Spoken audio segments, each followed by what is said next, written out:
All right, we're back. This is take 3 because whatever we're going to talk about today apparently doesn't want to be talked about. I'm Lila, your herbalist, and this is Denise, our mystic. And today we are talking about egregores, which I am super excited for. I am. Yeah, Good. they're very, it's amazing how they influence us and people don't even know about their existence. So, yeah. Well, I only learned about what an egregore was a few months ago from you, and now that that concept is in my mind, I view the world differently. Yeah, yeah. It explains how we get influenced by external things, and it explains why a lot of things that we've created, like religions will never go away, different belief systems will never go away because of this being called an egregore. And I guess I'll start with like what is an egregore real quick for people. An egregore. Sorry for my cat, guys. I have a kitten here, and she is the nosiest little bugger. But an egregore is basically when people say where your attention goes, your energy goes, and they're not kidding. So when you're concentrating your thoughts on something, you actually take that energy and something's created from it. So it's basically started by thought forms. And when you have multiple people, the collective group, having the same thought forms or the same rituals, the same practices, the same prayers, what you'll do is that energy will start to manifest itself. And you can actually call in different beings along with them. You can actually create your own egregore intentionally. There are egregores that are created unintentionally that we do, but these are beings that are created by us, by our own thought forms, and using the energy that we give those thoughts.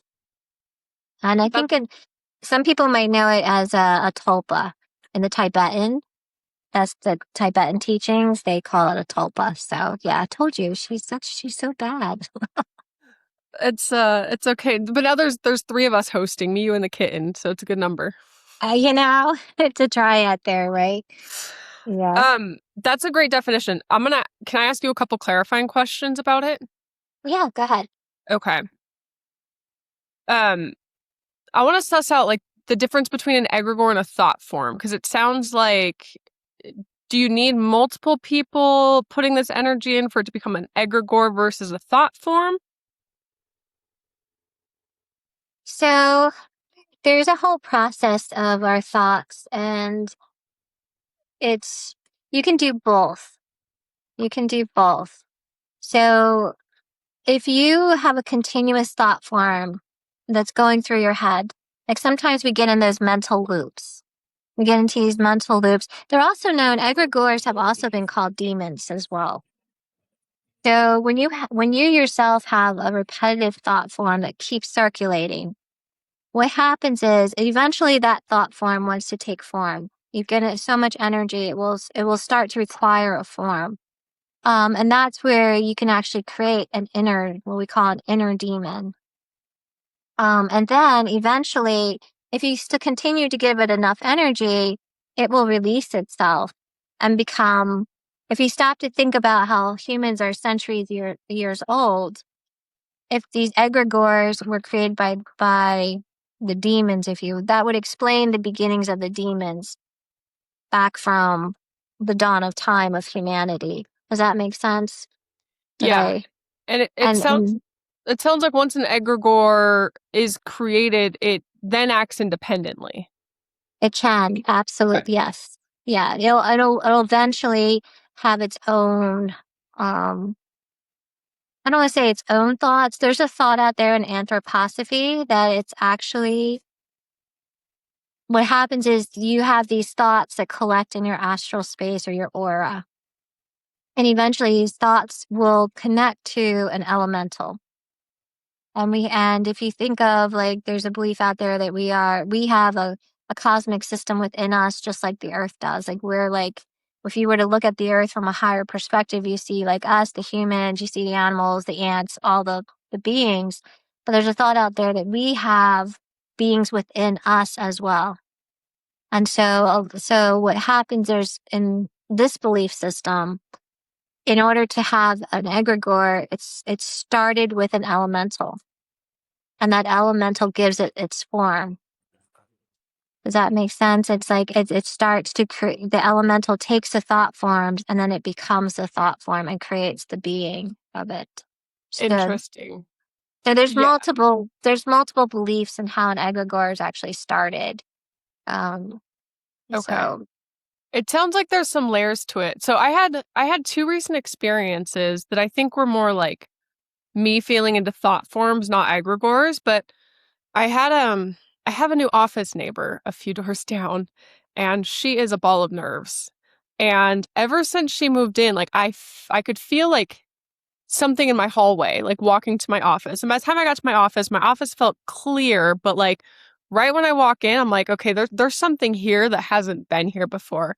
And my partner came to my office the other week and I'm like, do you feel it? And he's like, yeah, it's like right at her door and there's just this like pressure. And so I think what that is, maybe it's a thought form or something, like her energy coming in, being all balled up and anxious and fearful. Like I can now feel that in my office. Does that sound like a thought form versus an egregore? yes, it's actually probably both. She's probably, from what I'm sensing, she's probably been nervous for a long time. And what you're feeling is probably the shape, like it's like, I would actually say it's a being that you're feeling versus an actual thought form. Like she's given it so much of her own personal energy that it's now taking a shape of its own. Um and it's like I guess to kind of clarify too is you can have your own individual egregore by your own thoughts, but the collective creates them as well. You have like religion, like the gods and the deities. Some would argue that they are egregores because of all the rituals that we fed them, all the attention we gave them. So, and then you have like our sports, like the teams is an egregore because you give all that attention and energy to the team, you actually create a being. And when you have the collective group, it can manipulate your thoughts and your feelings. So if you notice, like in a sports arena, you have people that, Philadelphia, oh my gosh, those people there are such fans. They're fanatics, right? But the egregore will actually influence those around it to feel the anger or to feel that, wow, when you go to a concert and you have that rush of adrenaline and you're like, whoa, wow, um that's the egregore. The egregore is manipulating your own emotions and getting you to feel because it wants to feed. um so what you're dealing with, like in your office space, that's what it feels like to me as an egregore. Something that this is something that has been with her for a long time and it's almost like it's kind of separated and forming its own form. And that's why you would feel it in different spaces in your office. But does that make sense or? Yes, it does. And I'll have to figure out a way to clear my hallway because, it doesn't feel malicious to me, but I'm like, "Ugh, I don't like it. It's a little ucky? Yeah, no, some of them are malicious and some of them are there. You can angelic. Like, do you have like different beings that are angels, are saints? The saints in certain religions are egregores. So and it's all about like um what the energy is given to it. So you Yeah. can have a healing egregore. You can have, and that's where your miracles come from. That's a good Right? distinguishment. And Yeah. I want to talk a little bit more into the religious piece in a second, but the other place that I noticed, and like I said, like you've just totally opened up my purview and the way that I view the world around me. Like, understanding there's an unseen world, or even Ayurveda talks about the occult forces that run the world that most of us have no idea about. Like it makes me analyze and interpret my experiences differently. So That's cool to know about, the office, and it's a little bit bigger than I thought it was, which is interesting. Yeah. The other, I was somewhere, where was I? Oh, I was at a float spa the other day, and you go in water that has a bunch of salt in it, so you float, Mhm. and then the lights go off, and it's this, sensory deprivation experience. And one of the things I've been working on is, you know, I'm a sponge that soaks up everyone's emotions and feels, the thing around. So I'm trying to figure out like what's mine and what's not mine. And I was laying in the float spot, and I felt like perfectly content, didn't feel fearful at all. And then all of a sudden this like anxiety washed over me, and it felt like it wasn't mine. And so I was wondering if like that space, people were anxious going into that space, and I could feel that signature of anxiety left. And I wasn't sure if that was more thought form or egregore, but it just made me think about like all of these interactions we have throughout the day. And, people go to float spas, but like what's happening when someone's in that float spa, and are they leaving a residue? Um, that's interesting to talk about residue. I would be curious to know like your thoughts on imprints as well. Like that to me would sound more like an imprint that you're feeling of, but it could eventually, if you had someone that had enough energy, you could create an egregore from the fear. If you have enough people that enter that building and participate in that um, float spa, eventually that fear will eventually want to gain its own form. It's going to want to be to be processed, I guess would be the word. But um, currently, on a it doesn't. It feels more like an imprint to me, like an imprint versus an actual being has gotten that far yet. That So that very much resonates. So it seems like there's a spectrum. Like maybe it kind of goes imprint, thought form, egregore almost. sometimes, yeah, sometimes, I don't have my book here. Oh, 1 second. So, like in anthroposophy, they actually say, and maybe this will sound familiar to you in like the Ayurvedic or Western or Eastern. Um, but first it starts with like akase. I'm probably saying this wrong. And in theosophy, it's like what they say is it's like the first reservoir of an energy where it goes. And it's like the field of this primordial matter. So it's just a bunch of energy. And then it goes then you go into what they call like a faux hot, which is the second where the energy starts to translate itself, and it uses like electromagnetic to start to form um the between spirit and matter. And then you have the third one was the astral light. And then I don't know if you have kamanas. Am I saying that correctly? Have you had experience with kamanas? Mm-mm. Um, that is the personal desire mind. So maybe in like Eastern they call it something different, but then your personal desire mind shapes it. So you start first with this energy that starts to manifest itself, and it's like almost like a containment vessel for that energy, and then it starts using the magnetic fields to start creating a form. Um, and then it goes through that, like your mind starts going into like what is it that you desire that's going to create the shape of it, what you want it to look like, and then there's the prana. The final stage is the prana when we give it the life energy, our life force to it. Um, so that's to me, that resonates with me how the energy is given. So I wouldn't say so much of it as an imprint. Um, but again, it could be that attention that like if you were to concentrate on it for a longer period of time,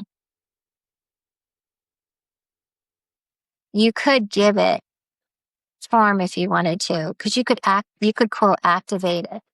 Mm-hmm. You could take all that fear and you could actually use it and manipulate it. And that would be more like a dark magic if you were using it to influence people. Does that make sense? Like you could take that fear and manipulate it. And then you'd be able to not, I don't want to say throw it, but you could project it to something else. So, yeah.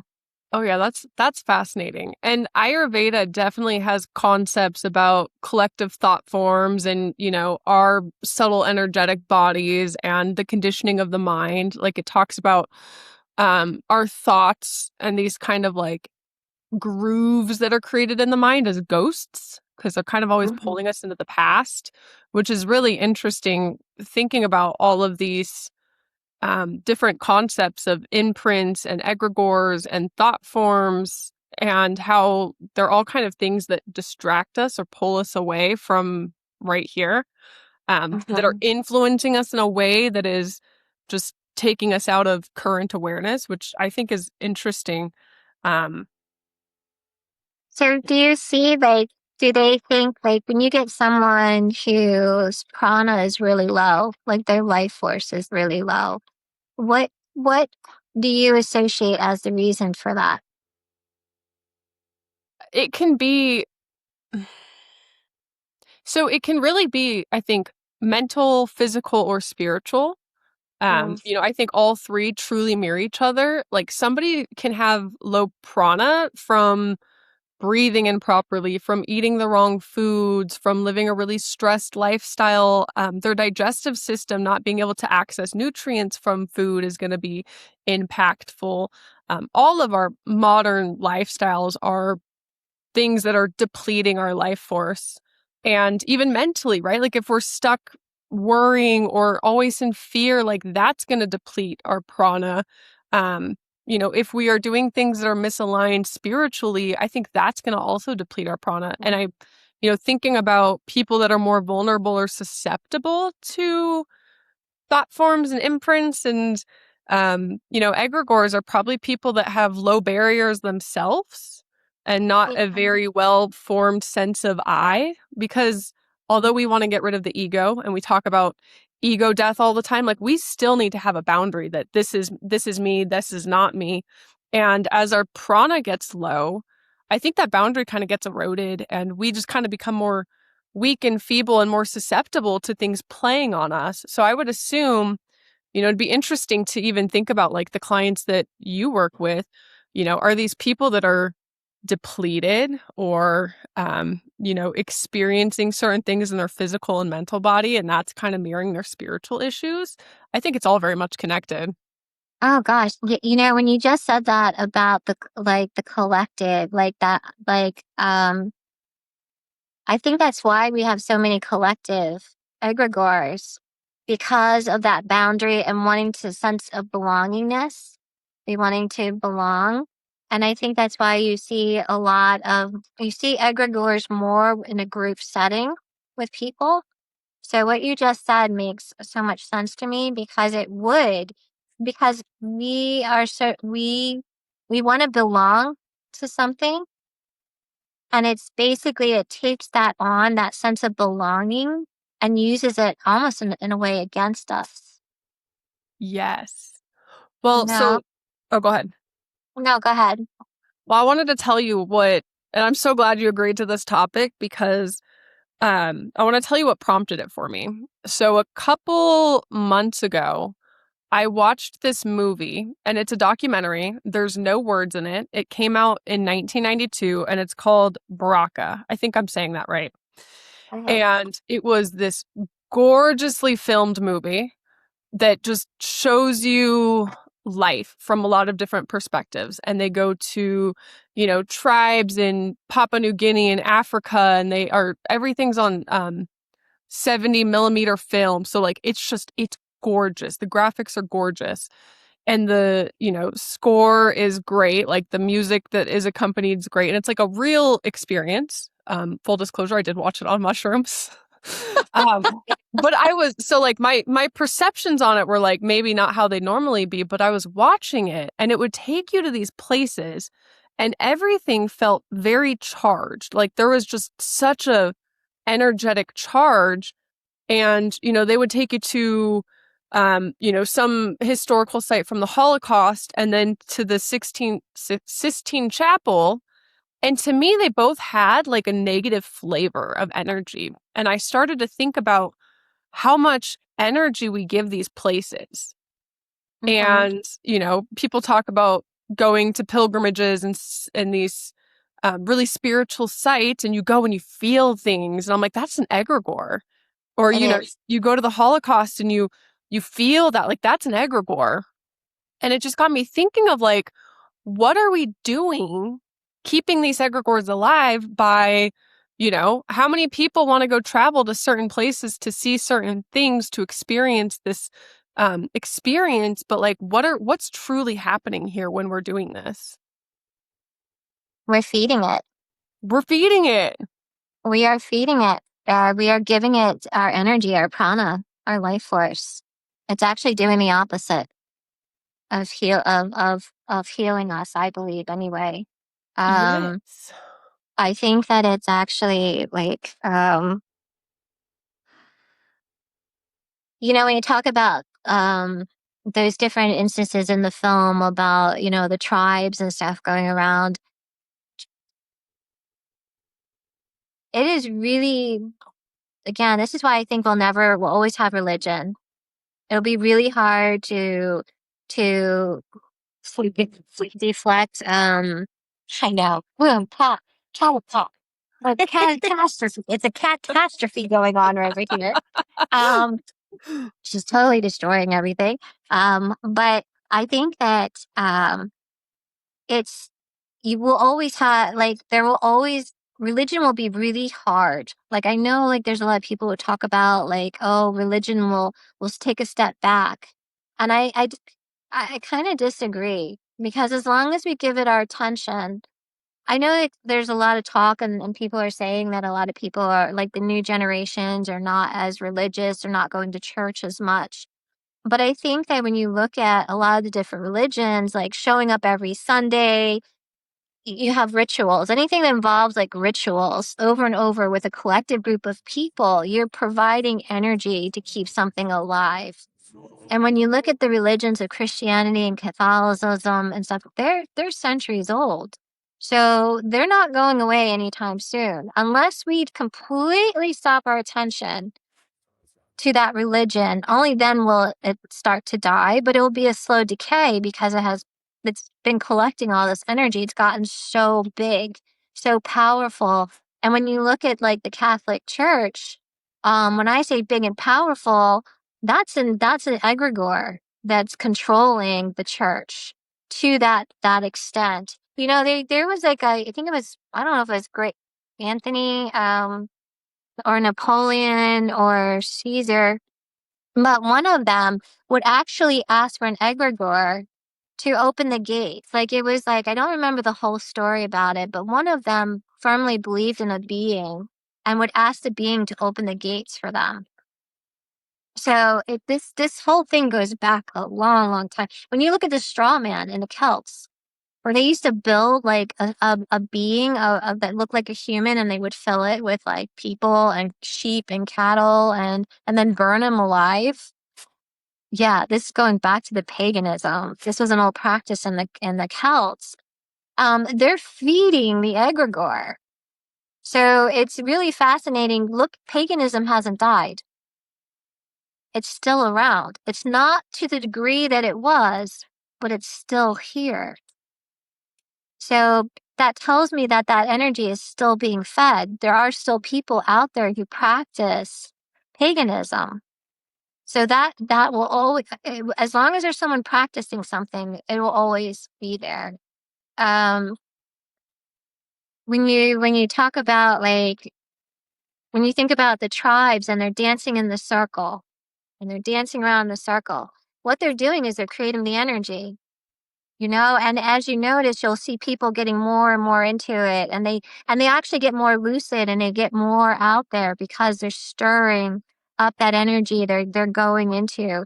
Um, the almost like this cosmic egregore space that's created by the egregore. And it's really interesting to me that you have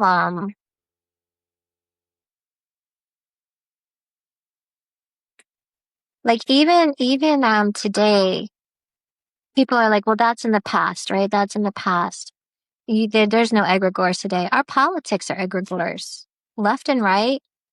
There's a certain energy with the left. There's a certain belief with the right, um, and that's been going on for a long time. I think Britain might have been the first group that actually started the left and the right. And just that idea, it's still around, and the reason why it's still around today is because we just keep feeding it. Um, Gosh.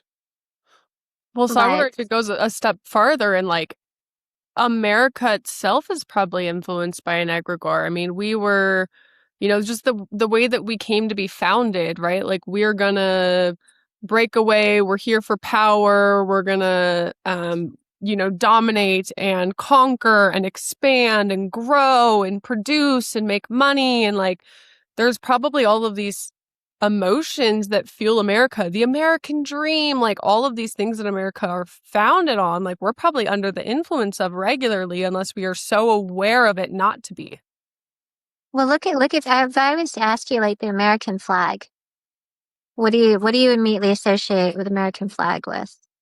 Well, I immediately think of the Civil War. I think of like war. Yeah. Well, I mean, when you think of that, that's what we've done to get freedom, if you want to call it freedom. But there's an egregore there's an egregore to that because there's a whole people will die for our flag. If that doesn't tell you that there's something attached to it, this belief system, when you have such a strong belief system about something, that's where you have to stop and say, what is this? And that would be an egregore. You could say even Santa Claus is an egregore. The whole idea of Santa Claus is technically an egregore. People have put so much attention to it and they created, but it's supposed to be an egregore of good. Saint Nick would be a being um, of sharing and but then you can also argue materialism too. Materialism and trying to scare the kids into behaving. Exactly, behavior. I mean, there's so much like, yeah, yeah.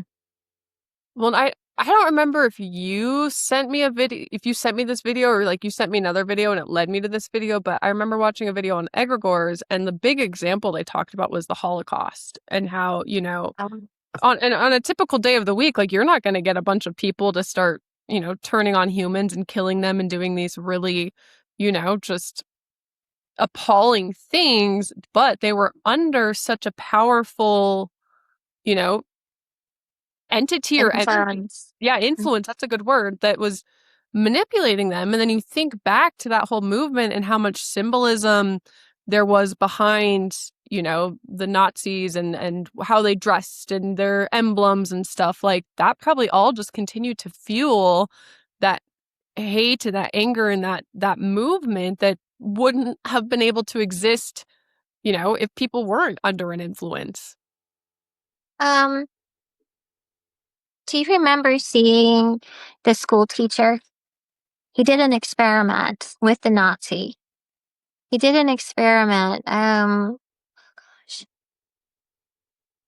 maybe 1960s, maybe 70s. But he actually took his class and like he made them feel like basically he made them feel special. By the end of the week, these kids actually felt like they were special.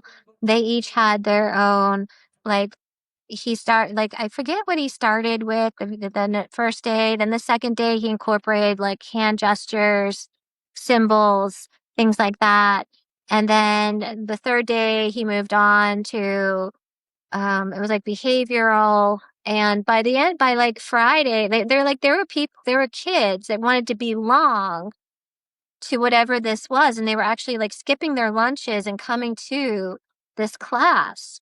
And it got to such a point where he ended up having, it was like a social experiment. And he ended up, when he was done with it, he showed at the very end, like the kids were crying because he showed them how easily we get influenced by this need to be belonging to something. Like we have to belong to something. And that's what the egregore, that's really what um this egregore wants. It uses against us our weakness of wanting to belong to something. And when he did that social experiment, basically he said this was how Hitler was able to not brainwash those people, but basically create essentially like an energy. Um, I don't know if I would specifically call it an egregore at that point of what this teacher did, but it showed you the patterning that we do, that we can be manipulated by. Yeah. Yeah. So it's really, really crazy. Do you have like, did you ever hear of the 1970s psychic experiment that was done? That's not ringing a bell. Where they actually created, okay, so there was a group of people who sat there and they created a character. They went and created like a fictional person, what we call a fictional person. They gave it a story, like it was I think it was like based in like the 16th century or 17th century. They gave him a name. They gave him, I think it was like he was like gave his death as a suicide. Like his girl like found a new lover or something like that. And they gave it like all his like attributes, like personality traits, like the type of food he liked. Um, was he an angry person? All it, was all they basically gave him like all his personified it, let's put it that way. And they gave it a name, and then they turned around and they would meet like religiously. I don't know how many times a week or whether it was like, I know it was more than a month, like it was more frequent than just a month. So I think it was weekly. And they would meet and they would try to bring this character to life. They even drew a picture of what they wanted the character to look like. And they would just come and meet with each other and they would pour their energy into this character.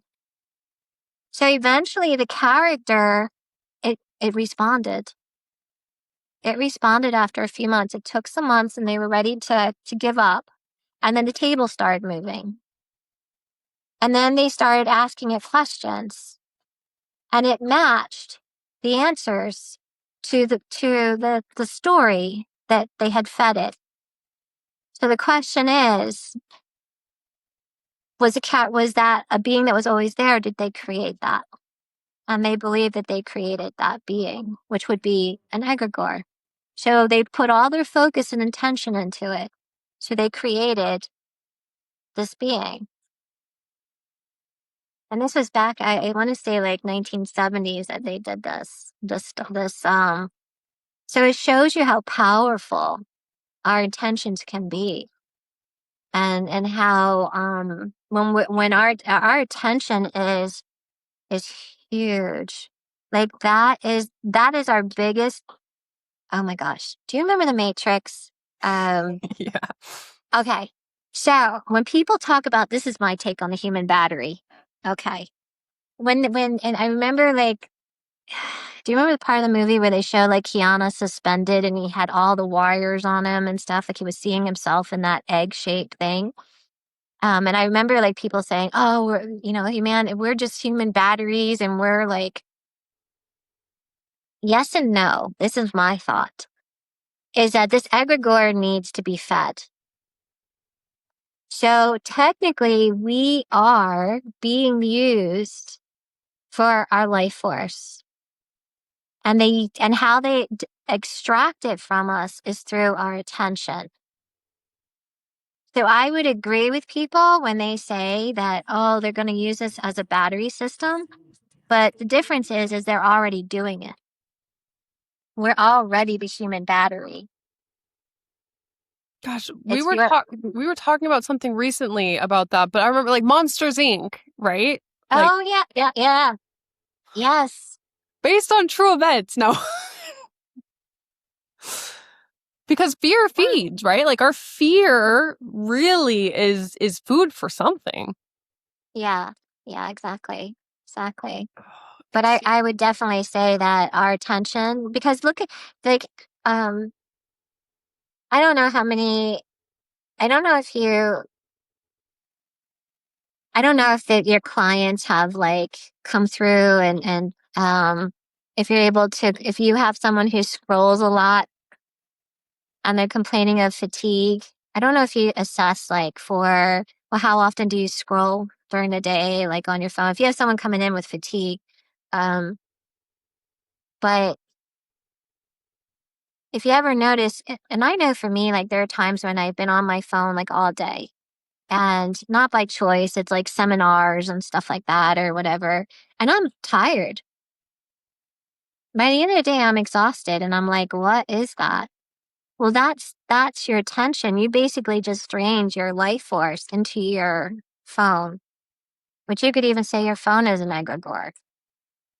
Again, yeah. it's like anything, it's basically, gosh, how do I feel like almost like egregores are more plentiful than we realize. Like, is that my cat? Is she gonna take down my crystal? Well, She's yeah, so talking bad. about it like and it's just think about how many things pull on our attention but influence us subtly, right? Like you could even think about marketing and the energy that's put into certain symbols, right? Like you see a check mark, you know it's Nike. You know, like there's a thought of just do it, right? Like and like that's going to influence us. Like it's just it seems like there are so many forces influencing us and pulling for our attention, which I think probably are intertwined, but yeah, it's everywhere, especially like I feel like where society has ended up. Yeah, yeah, yeah. I would agree.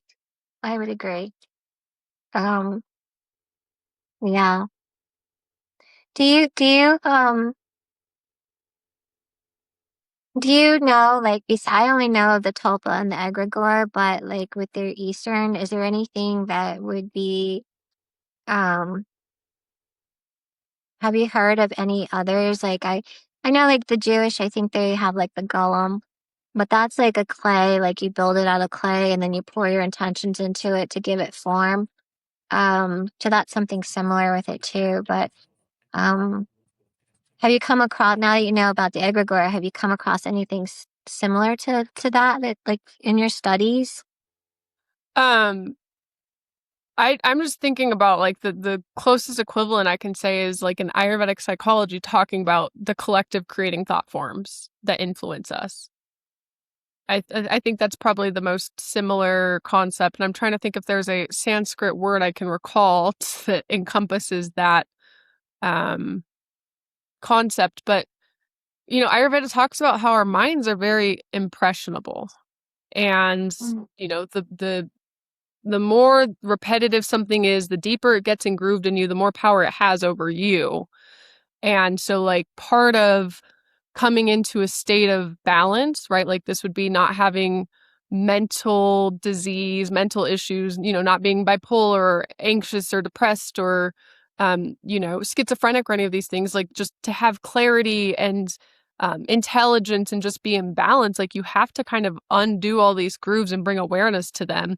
And I think Mhm. that includes not just our thoughts, but like the way we interact with the world and everything at its core in Ayurveda is like, how do you get aware?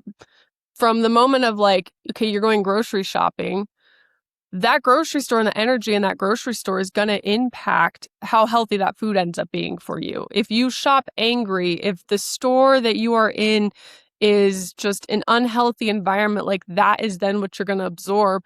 Like everything in Ayurveda talks about how the world influences us and how we kind of have to just garner this awareness to undo it. And Yeah. that's not quite egregores, but I think it's just really a good picture of like getting aware, because at the end of the day, like everything is influencing us for better or for worse. Mm. You know, it makes me, what you just said makes me wonder, like, what came first? The actual healing of something, the ability, like say an herb, you know, oh my gosh, catastrophe again. Cat, she's ringing bells now. She's ringing my bowls. Um, Time for a when meditation you, break. yeah, exactly. Like she needs a, she, woo.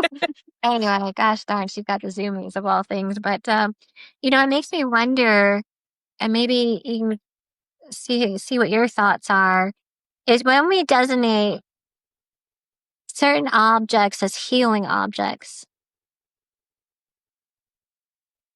I actually wonder if people aren't asking the egregore to heal. And it's not so much the object that does the healing, but the thought, but all the intentions that are placed on that object. You know what I'm saying? Or like plants, or when we'd say, oh, like say milk thistle is great for the liver. Well, now we've established. Do you know what I'm trying to say here? Like, does that make sense? Like, what are your thoughts on that? Like, Well, I'm so glad you brought it back to herbs, because I wanted to kind of touch on this as well, because I had that thought too. I'm like, okay, so let's think about this. Are we, you know, where does this herb get its power from? Because I think we talked about psychedelics last week, and I think this came up that part of the influence the psychedelic plants have on people could be egregoric in nature. And I was thinking about Ayurvedic herbs versus Western herbs. And I am far more partial to Ayurvedic herbs because I feel like they have this richness behind them and their use. Like, they've been used for thousands of years. They have, you know, texts going back over 5,000 years. They have a lot of energy and participation involved. And then when I come to Western herbs, like I don't feel that. And I'm wondering if it's because it's a newer system or the system isn't rooted in as much lineage, or, maybe these herbs just haven't been used as long. And so I think that's a really interesting concept. And I want to counter and challenge it by like, I give a client an herb. They don't necessarily know what it's going to do. Maybe I'll give them a little blurb of like, hey, take this for your headaches. But, does the person have to consciously understand what that herb is for to feel its effects? Or is it just in the herb's signature? Like, is this all happening on a unseen level? My mind is going like 10 different places. yeah, I never stopped to think about like the plants and stuff like that until like as you were talking about how Ayurvedic looks at things. Um, so it does make me wonder and question. And I'll give you an experience that happened to me about a month ago. But we moved into this house, and there was a being that was in the house that got we'll call it trapped, if you will. And I couldn't release it, and I needed to have four people come in and assist me to release it. But I couldn't do it yet. That was the message that we all got, was that I couldn't do it yet. And I was wondering, like, where the heck am I going to get four people, three people, myself included? I'm like, where am I going to get like three people to help me release this being? Like, I don't know, three mediums to do this work here with me. Like, I felt like I had to be present. That was the other thing I had. And I was working on creating this meditation room, and we had purchased a wooden Buddha, and um I was building like a whole area for the wooden Buddha. And our friend ended up, when I got the space done, they brought the Buddha for us, him and his wife. And we set it down in the space that I had created for it. And all of a sudden, it was crazy because Kelly, Tessie's husband, he turned around. He's like, the minute him and Dennis like put it down on the platform, they both were like, "Whoa!" And Kelly felt it. Kelly has a past history of like a monk. Like he did. There's a couple places in the United States that you can go to practice monk, and so he's got this background of Eastern, and but when he put the Buddha down, the look on his face was like, wow, like he felt it. And as we're doing like the ceremony of just like bringing in the energy of the Buddha, um, it's also, so the Buddhas, when you look at a Buddha statue, you want to look at the hand placement because it tells you what the purpose of that Buddha is. And without realizing it, the Buddha that we had purchased was the Buddha of protection. So as we're doing the ceremony and bringing it into its space, without even knowing it, I was asking it to watch over the land, the house, and all within it. And the next thing I know, I saw like this square box and light go through it.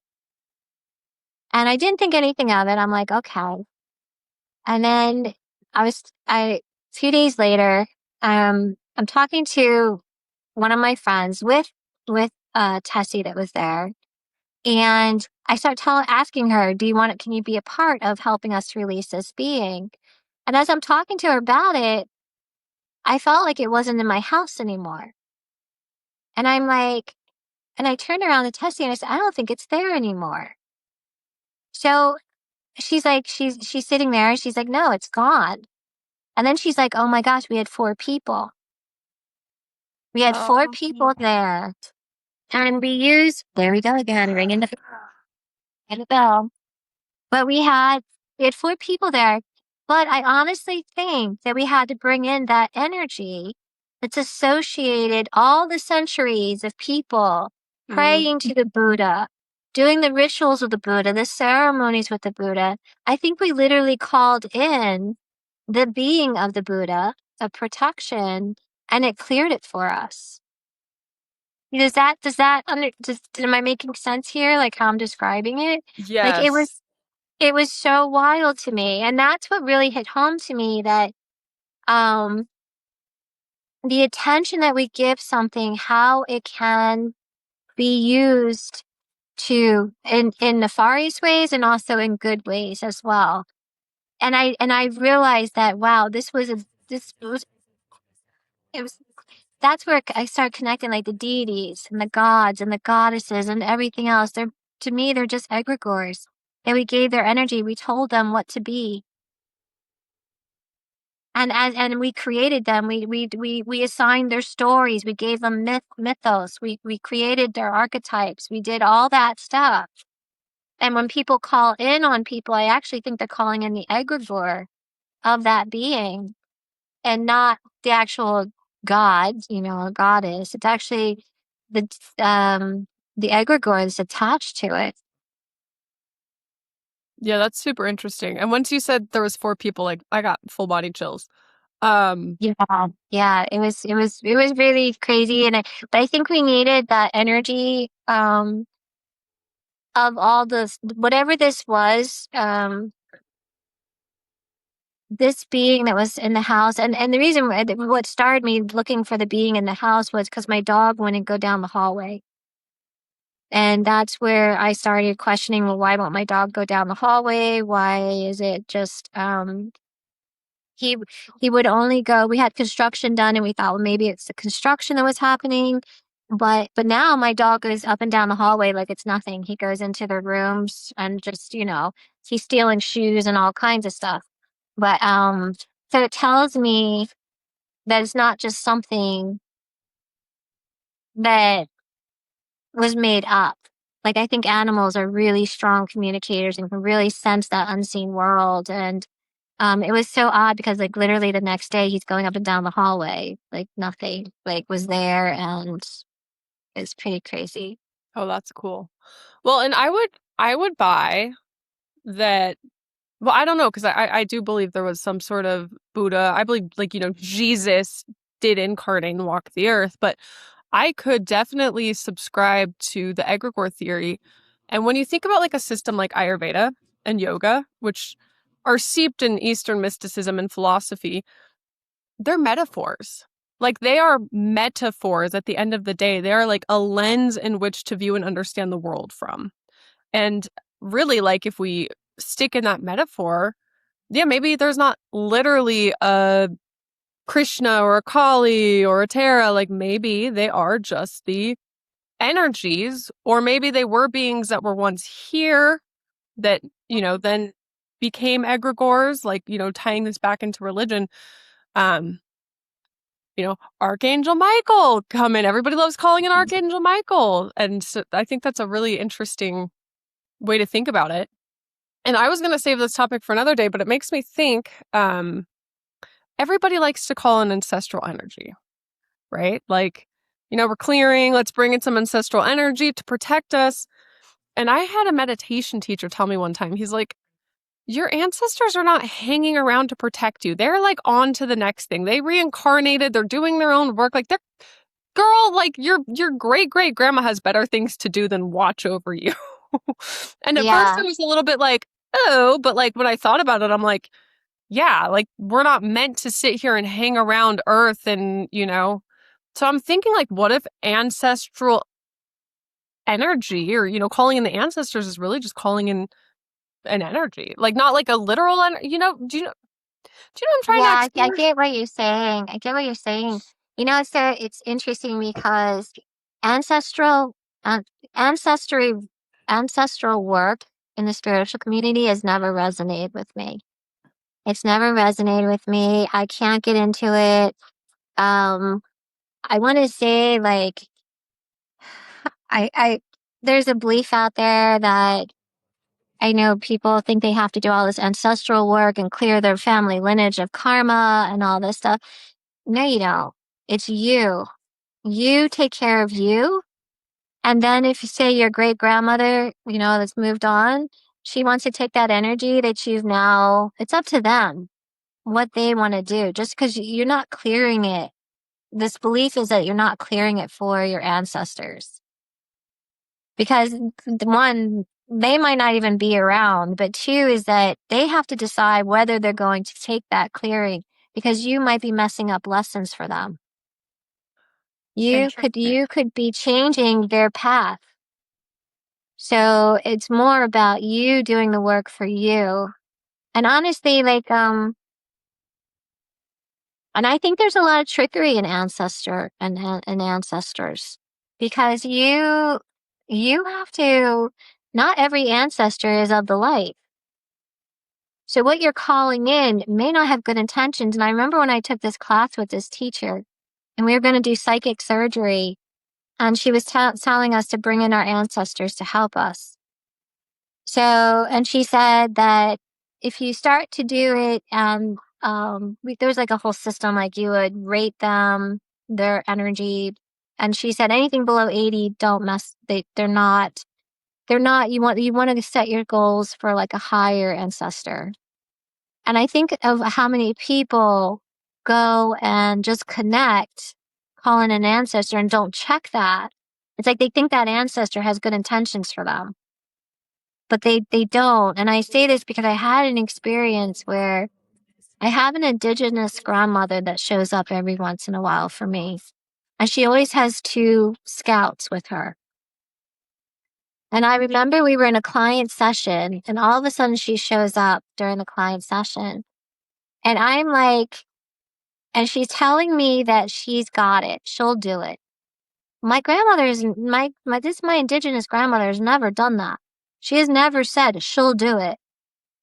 And I stepped back and I'm sitting there and I said and she appeared in every way of all my discernment checks and balances. But that one key word when she said, I'll do it, made me stop. And I remember pausing the session and talking to the other medium saying, I have my indigenous grandmother here, but I don't think it's her. And when I challenged it, it disappeared. So not every ancestor, when you're calling in ancestors, again, people think that they're going to get like all ancestors are here, but they're not all good. They're not all good. And there you have beings that, how do you know it's an actual ancestor and not a being that's saying it's an ancestor?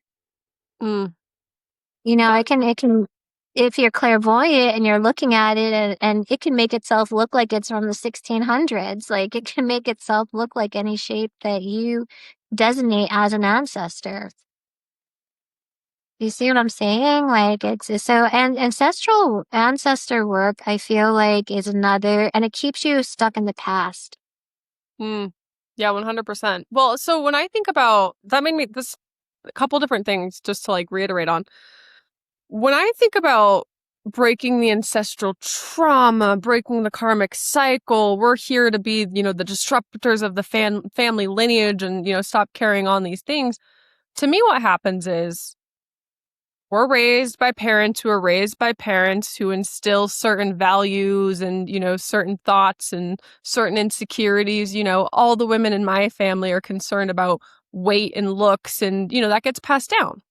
And it influences how we make decisions. It influences how we choose partners. It influences, kind of what we engage in life. And to me, it's not like a karmic curse or cycle, but it's just behavior and patterning that gets ingrained and passed down. And so when I do my ancestral, I don't call it that. When I work on myself and I choose a different path than what's been chosen repeatedly before me, I'm no longer passing down those bad habits. And I think Exactly. that's all it is. I think I agree. I agree with you because it's how we're taught. Yeah. Well, and then the It's other, not, oh, go ahead. no, it's just like if you think about it, it's just a pattern. The grandmother teaches the mother to act a certain way. The mother then teaches her daughters that we mimic from an early age the adults in our life. So for me, I don't think it's really a past lineage, so to speak, but a pattern that is taught to us based on what we 100%. see. And like, I could say like so I come from this family of four, and my family on the feminine side has a habit of declaring people dead and basically booting you out of the family, putting it very mildly and simply, Uh-huh. and kicking you out of the house at a young age. And my sister and I, our children, one, we still talk to them, and which my mother, I haven't talked to my mother in years. My sister and I, we talk to our children on a daily basis. We never booted them out of the house. You know, we never told them, you have till Thursday to get the H out of the house or whatever. We changed that pattern. Now my brother did the exact same thing that my mother did to me and my sister. So he's going to continue that patterning. I broke it for my girls, my children. I broke it for them. So now that's that pattern. That's that breaking of the It's a pattern. It's not so much of like, oh, I got to fix. You Yeah. do, in a sense, have to break the lineage, but I don't think lineage is the right word. I think it's pattern, Yeah. behavior. It's a behavior thing that we have to break. Yeah, I agree. And I think the thing to be aware of when trying to break our patterns is this also happens is like we create this pendulum swing and they're like, let's say you're raising children, you're like, I'm not gonna do it how my parents did it. I'm not gonna beat my kids. But then they go too far on the other side of the spectrum and they're too hands off, too laissez-faire parenting. And then their kids are going to be like, well, that didn't work. And then they're going to swing back to this other Oh, extreme. So yeah. that's the other thing that happens is we start just swinging between extremes. And really, we're still reinforcing the patterning. Like the end result's the same, whether we're on, this side of the extreme or that side of the extreme. So, if you're thinking and you're listening to this and you're like, well, I did things differently, but, the same lessons keep coming. Well, did you swing too far and overcorrect? Because I think that really happens a lot in parenting. Yeah. Did you notice that with like your parenting? Do you see that a lot of the do you see that kind of like Um, I don't see that as much in my family. It was more of the pendulum just swung and that was it. But did you see a lot of that rebounding back and forth? Or do you see it currently with your sibling? Um, I see some perpetuation of the family lineage. Well, it's weird because it's almost a mixed bag. It's like some things we're swinging too far on, some things we are just continuing on. Like it's not necessarily just like all of the patternings one way or the other. Like it's kind of a mixed bag. And like I know there's things very intentionally my dad's like, my parents did that. I'm not going to do that. But then there's other things like he fully, perpetuated. So it's almost not linear in that sense of like, it's a mixed bag. So yeah, and I chose not to have kids. I don't think I'm having kids. I don't think kids are on my to-do list in this iteration for me. But I would think that if I did have kids, I could bring in this awareness. But I think it's hard because it's so easy to when things get stressful to default into what's always been done. So it really takes some work to get out of these patternings. Yeah, yeah, I agree. I agree. I think the patterning is huge. I think a lot of this healing and all is just it really patterns Deconditioning. awareness. Yeah, okay. That would be a better word. Deconditioning. Yeah. Yeah. Yeah. Um, I want to circle back to two things. Talking about calling in beings, I remember another thing that like kind of dawned on me because I think a lot of people connect to something out of this realm or, in the unseen world or, we're connecting to all kinds of different entities and people are letting them guide, people are letting them, um, you know, give input on their lives. I remember when I saw a medium years and years and years ago, she gave me, she told me accurate things, but I had to remember, as somebody kind of like brought this clarity to me, is like, who she's channeling isn't necessarily an enlightened being. And what they want from me might not be in my best and highest power. And so I thought about that. Like I have a sister that sees a medium a lot, and I see a lot of material trappings in the information she's given. And so I have to just think, just tying this back to discernment about like, what is the intention of whoever is guiding or channeling or, giving you information from beyond?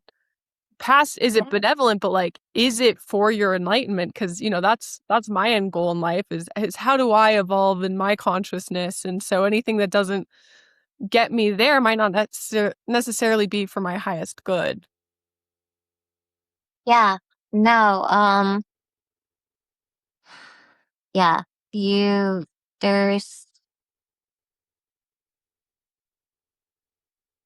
unfortunately, yeah. It's and some people, I often wonder when we talk about the egregore, what are they tapping into? Are they doing the checks? Are they doing the discernment? It brings us full circle again to that discernment of what they're connecting into.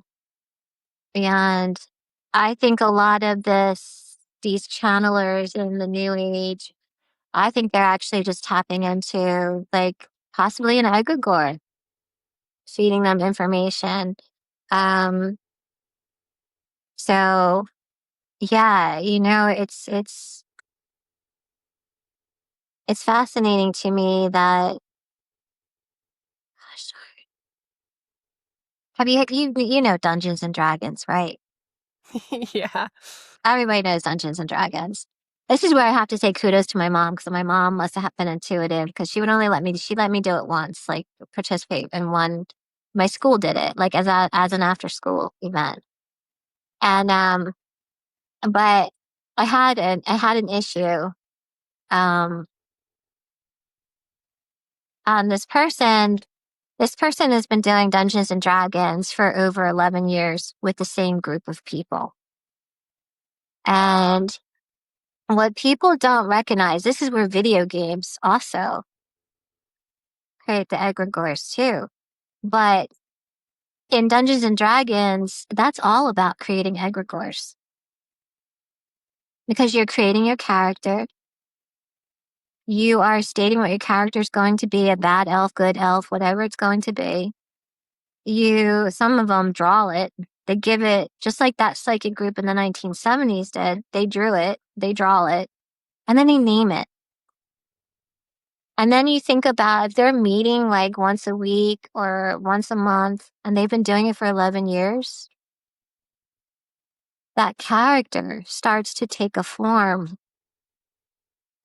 And if they're not really grounded or they're not really in tune, that's where almost like these characters can actually almost possess the players. They will actually possess. And when you think about it's really a form of black magic. So Dungeons and Dragons is actually magic. And it's like your intention, and they create the story for it. They create the story. And actually Dungeons and Dragons, the people who created, the two guys that created Dungeons and Dragons are actually big fans of H.P. Lovecraft. H.P. Lovecraft was a very dark individual. Like very so yeah, if I was parents, I'd be checking out. I would hesitate on that dungeon. And I'm not going into the Christian fear of things, but understanding that it's I think that's why like maybe like certain religions tell you, oh, don't um get involved like Harry Potter. Like, oh my gosh, I remember letting my kids watch Harry Potter one day and my mother-in-law like freaked on me because they were Baptists and I'm like, well, I'd rather have them doing that than watching, a movie about killing or whatever, whatever they're at the time. But anyway, but it's really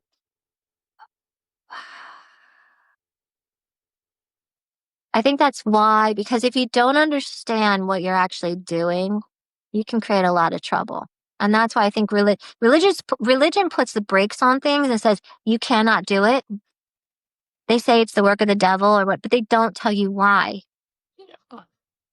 And the reason for a lot of it is because you can provoke darker forces that you don't understand. But then on the other hand, every single person in the world does spells. Regardless whether you're Catholic, Christian, pagan, a witch, what you consider a witch or whatever, every single person creates a spell. It's your intention. We do it every day. We put out thousands of spells a day. But um but Dungeons and Dragons is a little bit different because you're creating characters. You're creating egregores. So the Well, question is like what like you could go down the conspiracy rabbit hole. It's like and what'll happen is people eventually will disassociate themselves into the character. Well, it's interesting because when we play those characters, and like I'm trying to think, I've never, I don't think I've played other role playing games. I don't think I've ever played Dungeons and Dragons, but you are playing in a world you wouldn't normally play in, right? It's a fantasy world, and you're doing spells and curses, and you're engaging in things that you wouldn't normally engage in. Maybe even there's killing, or you're following these plots that you wouldn't normally, engage in real life. So it's almost like this, like the word facade's coming up. Like it's almost a facade of like, oh, I'm playing a game, but like that game could be sucking you into things you wouldn't normally be doing, thinking about energies you wouldn't usually be tapping into. Like almost like it's like a way to suck people into a world they wouldn't normally go into. Again, your energy and think about your emotions. Like I don't know about you, but I've watched some gamers where they get emotional, like really emotional, like angry, like and they'll be like that and they're like literally yelling at the game. Yeah. And it's like it's just a game. Or like if you go to like a soccer game or like a football game, the Super Bowl, and you've got all these people that are like "Rah," angry. Um it's almost like, again, we go circle back around to that collective energy. And it's almost like it's intentionally,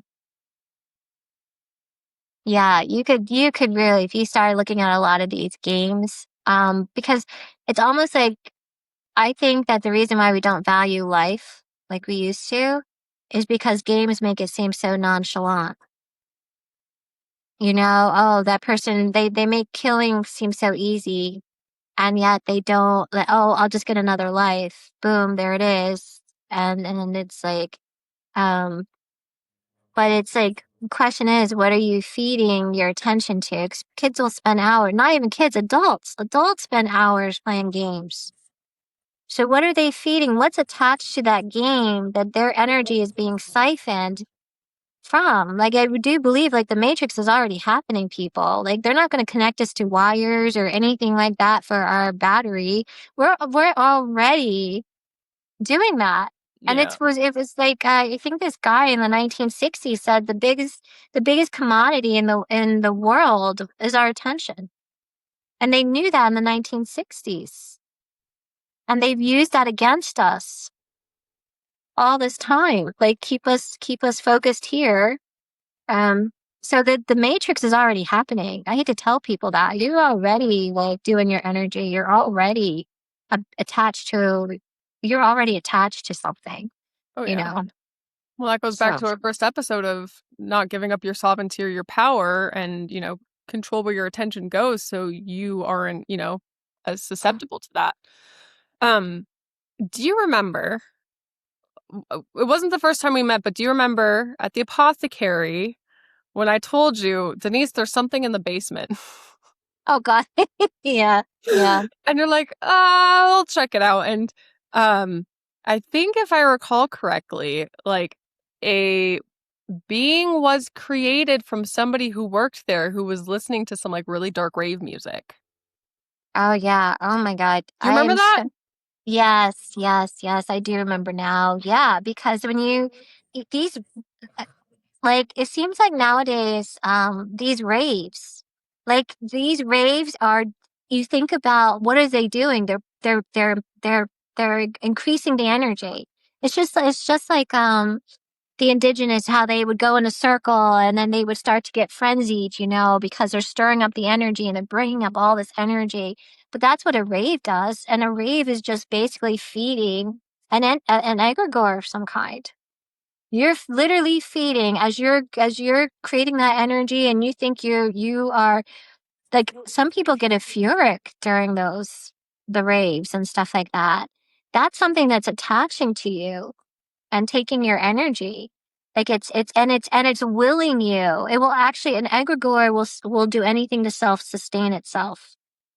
So it will create the rage in groups. It will create, that's why, like, when BLM came through and stuff, like, let's use them for example, and people were so angry. That's the egregore at work. That's creating the anger through the collective. It's going through the collective to create that anger so it can feed itself.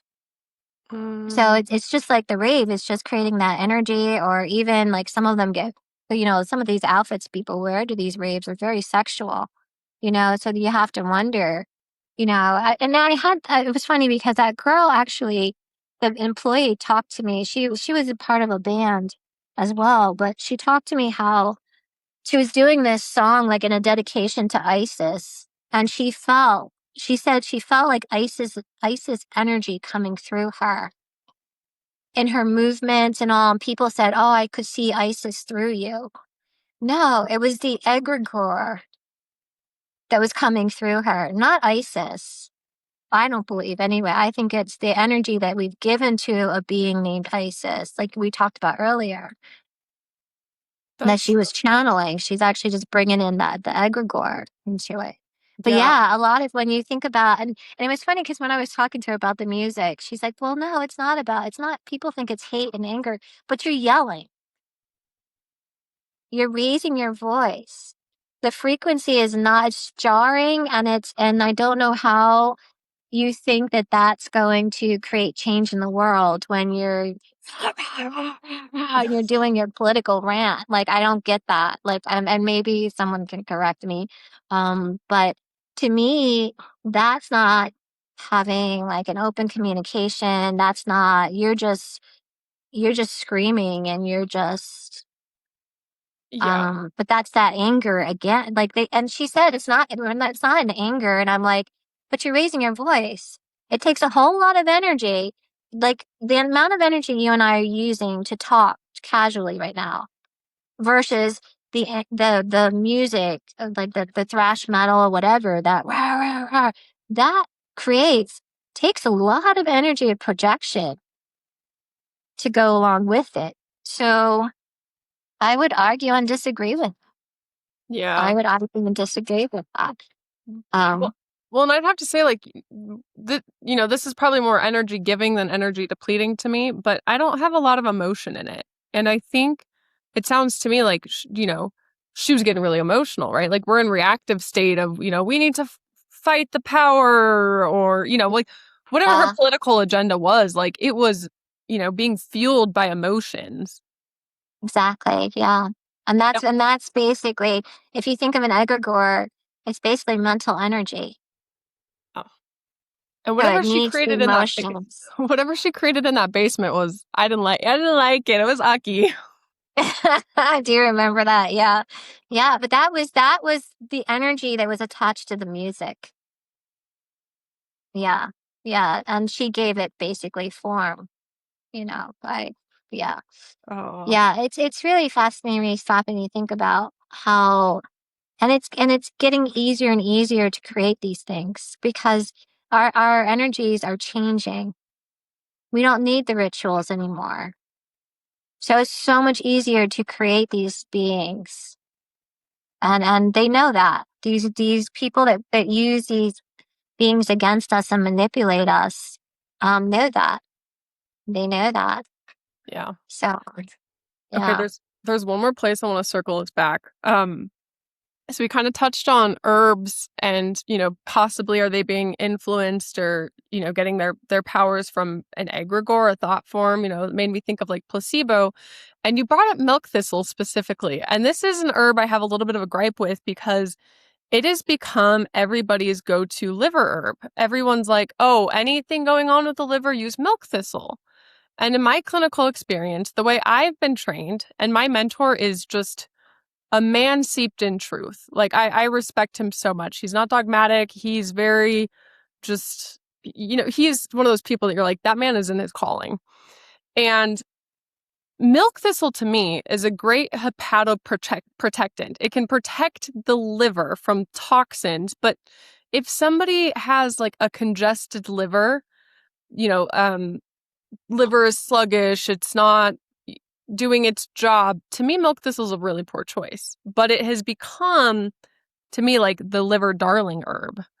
And so I'm just like parsing it through like, okay, if things are egregores, like, is there a chance that like we're misleading people on purpose? Or, maybe it's misplaced energy in an herb, or maybe because we have these thoughts behind this herb, it is doing more than I think it's doing when I look at the constituents and how it actually does act in the body. It's making my mind kind of go some of those places. You know, I think I think you go back to like during, 2020 with that, how, you know,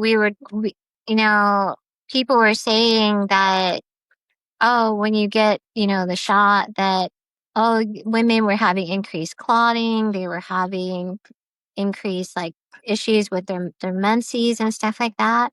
But how much of that is mental and how much is it the energy that was given to that thought process?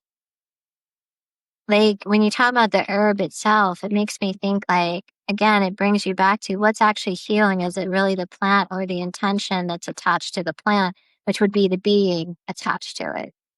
Again, so yeah, I don't know. That's interesting. Like what, like,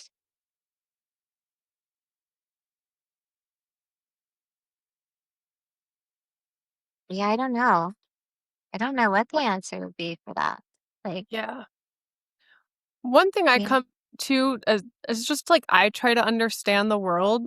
I think for the most part, plants are pretty benevolent. And I think people working with plants are typically pretty benevolent. But I've never been able to reconcile like how bad the spread of misinformation is in the herbal space. And so it makes me like wonder and think like, are these people under an illusion that they're doing good? Is there a misplaced intention or energy? Or like, how did we get to this place where this, really healing modality has just been completely Sideswiped. compromised? Yeah, it's just so full of dilution is the best word to put it. And I'm like, how did we get here? Yeah. I don't know. I mean, it's the same in the spiritual community. It's just been a lot of watered down teachings. Like, I'll be like, oh my gosh, that's where the New Age got it from. Wow, that's really different from what was originally spoken about in the 1800s. So, it's just become such a watered down, and maybe that's what it has to do. Maybe in a way, that's what it has to do. Um, My question for you would be, when you're looking at your herbs, it was interesting when you talked about how, like, Chinese medicine, you have a combination herbs that are for a certain something. When you choose an herb for someone, is it more based on the intention of what someone says that herb is for, what you're told it's for, or how do you want to word this? Like, when you do you find that you are actually looking at the properties of the herb? Are you looking at more of, like, to me, an intention would be, oh, it clears your gut, versus, here we go again, ding. This time it wasn't my cat. It's just my phone. But it makes it, like, my question. Geez, maybe I'm not meant to ask that question. Um, geez. Actually, my husband's vacuuming. The house is probably in a state of shock right now. But Oh my I God. just don't tell him I said that. But anyway, but no, it's like, when you choose an herb, are you choosing it for the intention that's been given to that combination of herbs and the energy? So at that point, it would be, you're actually giving that combination of herbs based on the intention that's been given to it throughout the centuries. Or are you Mm-hmm. actually looking at the properties of the herb itself? Does that make sense? Like, to me, it's like two separate things, how I'm seeing Yeah. it. So Yeah. like, Well, have you so thought of that, or have you, yeah. yeah, when I choose remedies for people, I think I do it on multiple layers. And Mhm. sometimes it's, a strict modern understanding of what something does. Like I use supplements in practice, and that would be a good understanding of like, okay, your vitamin D is low, we're going to bring in vitamin D. I don't know if that there's intention there other than you are depleted, let's replenish. But when I'm thinking about like Ayurvedic herbs, like sometimes I'm picking based on the actions or the energetics, and other times I think when I think of you saying intentions, like, I might put someone on something and it has a more metaphysical purpose, right? Like maybe it improves uh, subtle perceptions. Maybe it's known to untwist the heart or remove fear. I work on all of those levels. And I think that's actually one of my gifts is I think, meet people on a couple different planes. Because if I only work in like la la woo land and I'm like, okay, this herb is to remove your grief and this herb is to remove your fear, yeah, like that's not going to resonate with people. So, sometimes it's really like Westernly anchored. Sometimes it's really like more metaphysical, Ayurvedically anchored. It's a spectrum for me. yeah, yeah. It's interesting. Yeah. Yeah, because it just brings me back around to, like, just how, again, is it the energy and intention, you know, that's placed behind things like our saints, and our statues, and the beliefs that we have fed things and all, like, um, throughout the centuries, of these different gods and stuff like that. That, is it really, like you said earlier, is it really the plant, or is it what we've dictated the energy of the plant to be? Yeah. You know, or like the saint or the object, or is it the energy we've told it? Because in a way, we've shaped that object to be to have a certain energy to it. And then the more people that put that intent, it's like the water. It's like almost like that water experiment where they did, like, He put a jar of water in a group of people and said, give it love. And then it started crystallizing, giving all this beautiful energy to it. Yeah. And then he said, visualize hate. And then the water didn't go at all. So our intentions and how we project our energy and our thoughts are, if we can crystallize water with our thoughts, we can create beings with our thoughts. You know, we can create beings, we can project those beings, we can, you know, that brings you into an ethical level of do no harm too. Like um, if we're able to manipulate water with just our thoughts, then we could create something. And then if you could project that thing to someone. Yeah. And then that opens the door for like a whole ethical conversation too. Well, But and that's such, how prayer works. That's also how prayer works too, because it's the intentions of the thought of healing that you're sending to that person too. So yeah, thought forms are really, really important. Like what we think and how we use them. We need to pay more attention to. yeah. Well, and I don't lead with this in my marketing, but I truly think a good herbalist is a bit shamanic. And part of the medicine is, do you believe me? Do you trust me? You know, because if you put your trust in me as your quote unquote healer, I don't like that word. That's part of the healing process in itself. You have somebody who's believing in you, that's holding the picture of that you can heal and that's confidently giving you remedies, then like that in itself is part of the healing process, in my opinion. Like it's all pointing in the same direction of let's heal you. You know, I can give you an herb and it's a diuretic and it's going to make you urinate more, whether you consciously know it's a diuretic or not.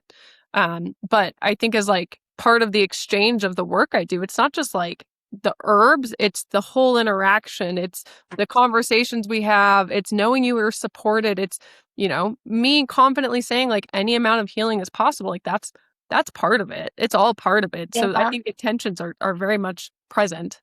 Hmm. Yeah. I mean, I think there's healers out there. I would call them. Not sure I would call them healers. That will actually keep you sick. 100% because I need you to be sick for me to be a healer, which is why Yes, I don't like the term healer. It keeps me in a role and it keeps you in a role, and I want to transcend that role to actually exactly.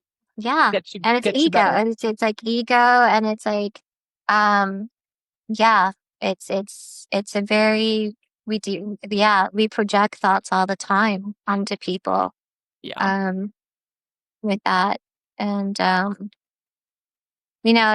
think it happens more times than we realize. When I had a client once who um couldn't get better. She's been sick since 2020, and the thing was, her partner, her friend, it was a friend, said she could stay with this person as long as they were sick. Well, they wanted them to stay. They were lonely. They wanted her to stay with them. So she was still sick. And there was part of her as well, like not knowing where she was going to go. So there was fear. But this person, I think, was willing her to be sick as well. So how much is this sickness, could be someone that's making us sick? Yeah. Well, Putting and that, oh, go ahead. no, just putting their thoughts out there. I mean, have you had like any clients where you felt like that could be a situation? It is on my radar and I've had experiences with people and clients that they didn't seek me out to get better. They seeked me out to prove that they can't get better. Mhm.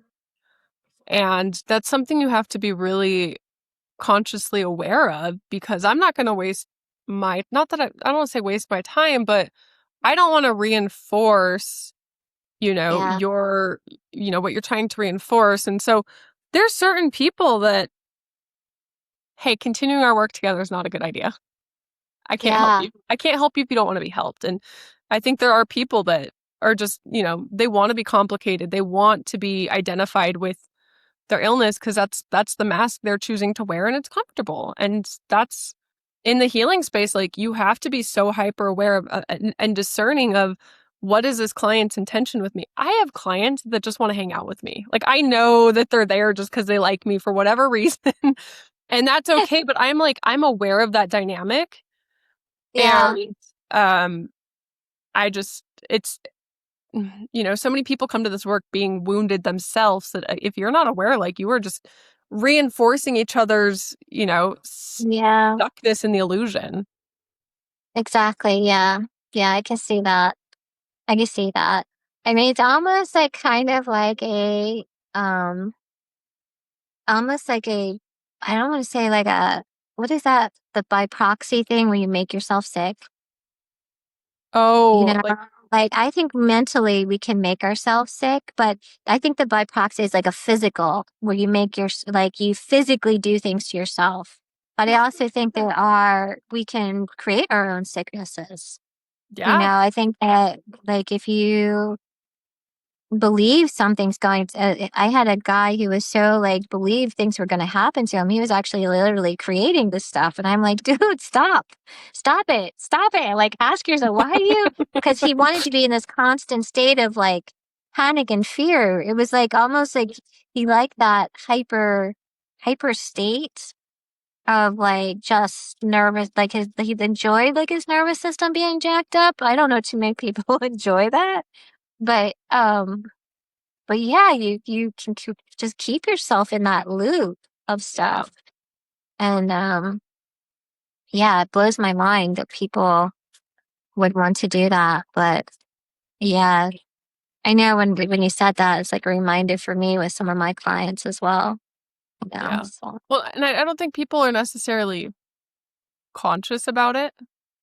And I uh-huh. do think we live in a society and a system that is very much, taking our power away. And, we have an entire medical system designed to keep us sick. So, Oh maybe yeah. that's an egregore in itself that people are subjected Yeah. to. Yeah, that's a huge egregore. And there's so many egregores attached to that. Oh, That's not even like that's not even yeah. I think there's thousands and thousands. I think there's probably a million egregores, maybe a billion. I don't know, egregores out there. Um, can you clear them that all for insane. us? Yeah, no. No, no. But I think just creating an awareness of where you give your attention to, and then you'll start to see these egregores. How you're feeding into the machine. I think that when people say you're feeding the machine, I think what they really mean is the egregore. I Yeah. think that that's just the machine is just more of a, I want to say like a new agey, but more like that technology that they're trying to force us into Yeah. um, wording. But it's basically feeding. I mean, you could talk about AI being an egregore as well, because you're giving it your attention. And then what's it do? It feeds it back to you too. And that's on multiple levels because I'm thinking about the AI, and I don't know if you are involved in the stock market at all, but our stock market, we're in a bit of an AI bubble, right? Like the AI has been overvalued Right. and now represents like 30% of companies in the Nasdaq. So we are also financially feeding it, and it's gaining power and growing, not just on the level of you and I interacting, but like on an economic level, which is really interesting. Yeah, money is an egregore. Every form of currency is an egregore. I So, believe that. yeah. Dang. That is fascinating. I feel like we could probably talk about egregores for hours.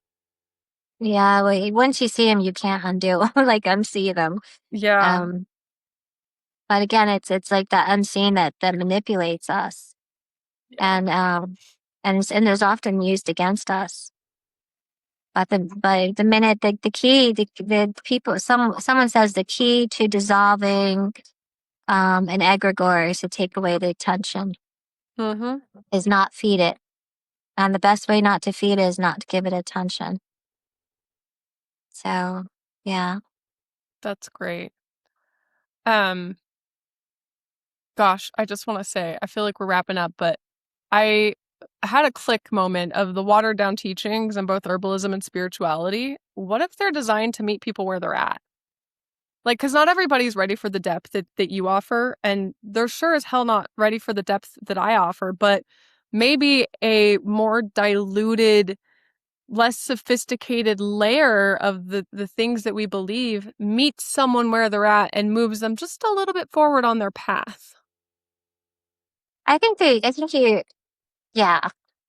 I mean, if you look back how you how you got I have to say I'm not against the new age. I mean, it got me to where I am today. Right. Um, but and actually the what I call watered down teachings, like in the new age, it's like, oh, we're going to ascend. We're going to ascend tomorrow. Yeah. And it's like tomorrow comes and nothing happens. And you're like, yeah, what happened? Like, did I miss the boat?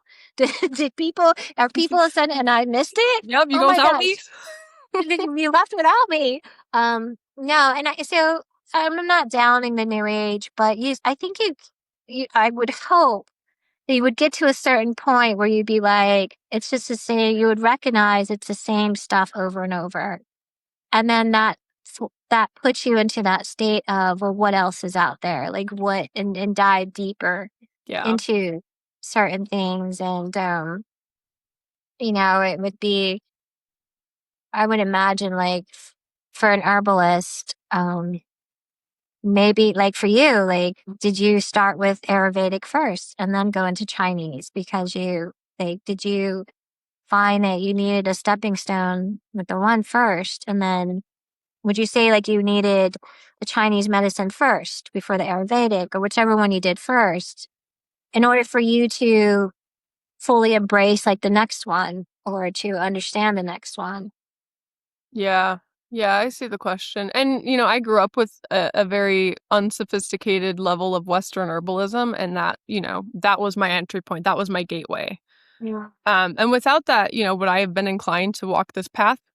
I don't know. But that definitely, took me into the world a little bit, and I wanted to go deeper. So I'm kind of thinking about this like maybe it's a gateway for some, and there's a double-edged sword of it can become a trapping if you stay there. Mhm. Yeah, because I Yeah. don't think it's like necessarily benign having watered down and diluted teachings, at least not in my space. I do think there's a negative edge to it. It's not all bad, but there is a cost. Yeah, I think so. I think we're meant to keep moving forward and to question. And I find that in the spiritual community, a lot of people don't question stuff. Mm, They just do, oh, this is a guru and he's been doing it for years. And oh, well, what else has the guru done anything to move themselves forward? Or is it the same teaching from 10 years ago? mm, Because if it's the same teaching from 10 years ago, it tells me that they're not doing, you would grow, like you would have some kind of soul growth. So I find that in the spiritual community that a lot of people just, um, or it's like almost like they seek teachers outside of themselves constantly, yes.